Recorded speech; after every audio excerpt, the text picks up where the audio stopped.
Hello, my name is Valerie, and this is my MS story.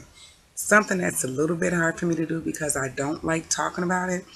Right now, I'm 31 years old. As of January, I was diagnosed with multiple sclerosis back in 2006. My memory is not the best, so I don't remember those dates.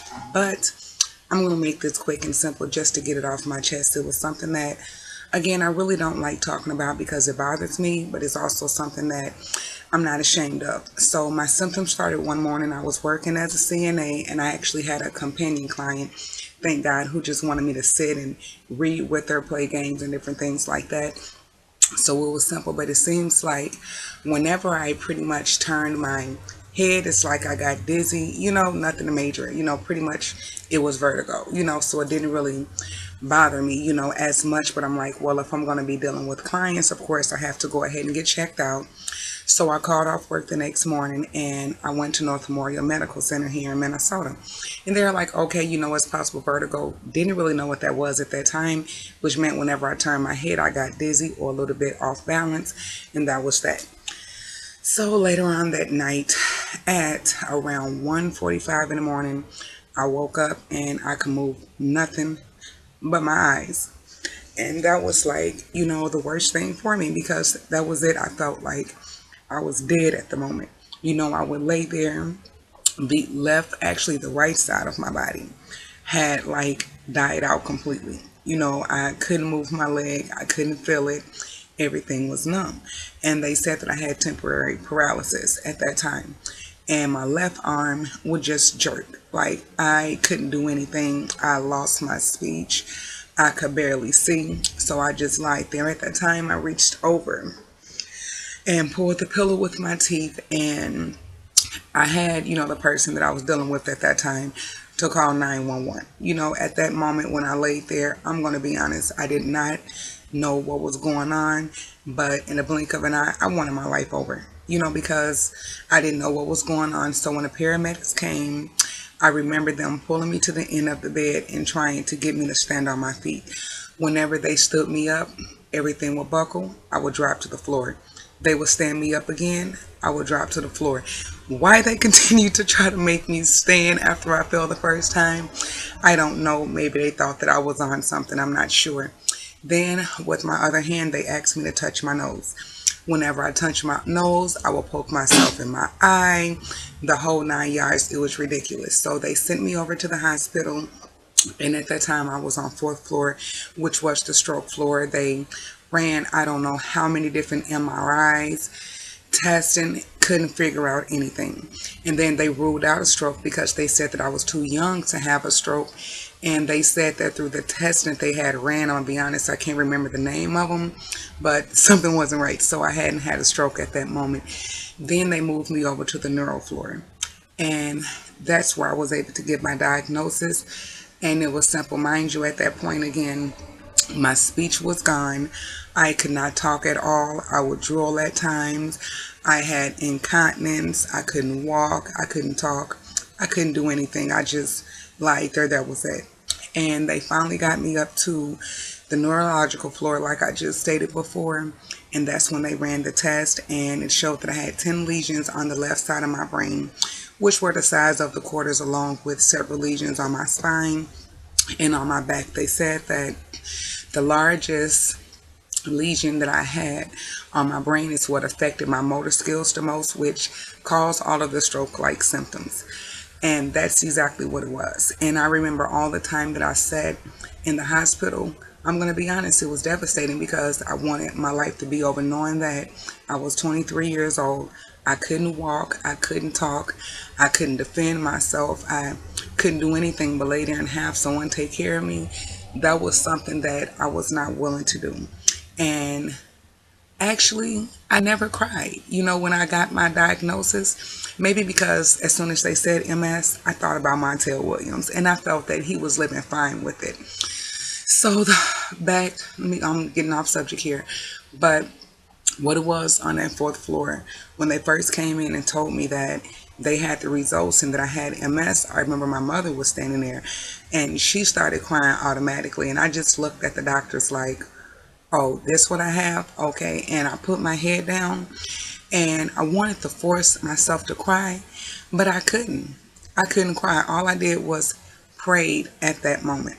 So being that they finally had my diagnosis, they moved me up to seventh floor, which was the rehabilitation floor.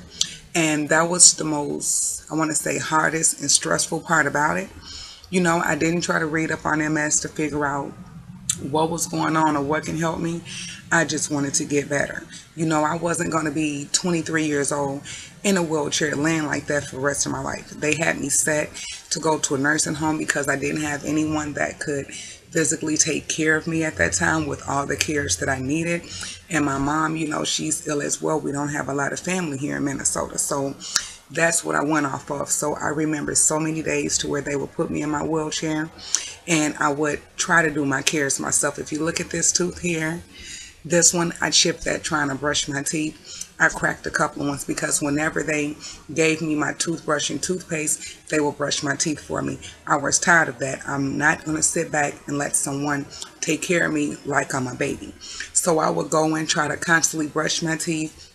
Over and over again, my arm would jerk. I'm stabbing myself in the eye, in the nose. I'm chipping teeth. But that's something that I did to make myself better. I remember nights that I lied in the bed and I cried because I knew that I had to use the restroom and different things like that. And the nurse would come and get me. That was degrading, to take me to the bathroom. Mind you, just to bring things back a little bit, when I went to the hospital, I was on my menstrual at that time. And for the ladies, that would be so embarrassing and hard, as you probably already know. For the men, I apologize if I discuss you with it. But to physically have someone have to change and clean you down low when you're on your menstrual, that is degrading. That's enough to make a person want to die alone. So I promised myself that I wasn't going to allow someone to keep caring for me like that. So I remember times to where I would go and sit on the end of the bed when I would have to use the restroom. I would purposely push myself over and fall on the floor. I would try to crawl to the bathroom. And as we all know, of course, I would go before I got there. But that was the initiative that I took. There was times to where I allowed myself to fall off the bed, or I would push myself on the floor when there was things that I needed to get that fell from my bedside, to be able to help myself and not depend on a nurse. And it may sound, a little bit stupid to do it when you are in a hospital and you have someone to help you. But at the same time, when you're at that age and you're hurting and you want to be able to do things for yourself, you're not going to sit and wait for somebody. So I feel that that's what pushed me to where I am today. At that time when I was diagnosed, I was paralyzed. Not paralyzed. I was temporarily paralyzed, but at the same time, I was 400 pounds. It's so hard to learn how to walk and go through therapy at that time. But I pushed and did every single thing I could. I remember after allowing myself to fall on the floor so many times, to chip my teeth, to do everything, I finally got my cane. I never forget, and I allowed myself to take 2 steps. And my neurologist was coming in to see me that morning, and I told him that I had something to show him. And I stood up with my walker and I made 3 steps by myself to the bed that was next to me, even though I shared a room by myself. And he actually stopped in tears because he told me, he's like, I thought that I would never see you walk again, and that was something that amazed me. He thought that I would never walk again. They had me set to go to a nursing home. I had therapy 12 times a day, speech therapy 3 times, occupational therapy 3 times, recreational and physical. That was tiring. That was exhausting. But at the same time, it did make me the person that's, sitting in front of the camera for you here today. So again, that was like, I don't know, it was a life changer. That's something that I can truly say. And prayer, it brings you a long way. I mean, through the grace of God, I was able to walk out of that hospital. When I say walk, I walked out on my own with no assistance. Like, no one had to hold me up or anything. I walked slow. And another thing that pulled me through is I turned to art. Once they put me on so many different medications and therapies and everything else, all I did was call it all day. I got thrush a couple of times because I would like lick the markers, when it was getting dry, and I figured out that that wasn't a good thing to do. But again, that therapy helps. To go in the hospital in the condition I was in, to think that I had a stroke, to not be able to move, to not be able to walk, to not be able to talk, to feel like I was all alone and did not want to be here. That was a game changer for me. And I thank God for the person I am every single day. MS, it really sucks. It can get you because it's like an, let's see, how do I put it, a invisible disease that you deal with. People look at you and they see one thing, but inside you're hurting because you go through pains that nobody else can understand. It's times to where you can sit down and then you can't stand up on your feet. You stand up walking fine, then you're tripping over. You get dizzy out of the blue. The heat sensitivity, fighting with the drop foot, is so much stuff that we deal with on a daily basis that no one can understand. So that's why sometimes I look at myself and I feel that I'm the true definition of never judge a book by its cover, because they look at me, and they sometimes say she's young. When I explain that I may have symptoms or I'm feeling a certain way, just from looking at me, you think there's nothing wrong. But at the same time, you will never understand what I deal with on a daily basis, from the pain to the stress to dealing with your memory. I hate to be reminded every 5 minutes, didn't I just tell you that? Or you just said that. How can you forget this? Don't you remember?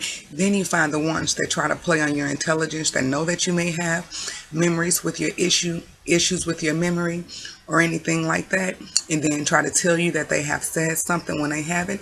It's just so much stuff that can be aggravating, but that's all besides the point. So for those who suffer with MS, I feel for you because I know what you go through on a daily basis. I'm actually just getting over a flare, but I'm going to talk about that in another video possibly. But this is like my type of way of saying, coming out the closet, pretty much, because everyone knows me, know what I deal with, but no one will never understand how I feel. So again, if you're living and suffering from MS, good luck to you. Keep your head up. Pray, learn as much as you can. For those who have friends or family and know someone living with MS, do what you can to help them along their journey. Don't kick them while they're down. Do what you got to do. Again, talk to you guys later. I'm out.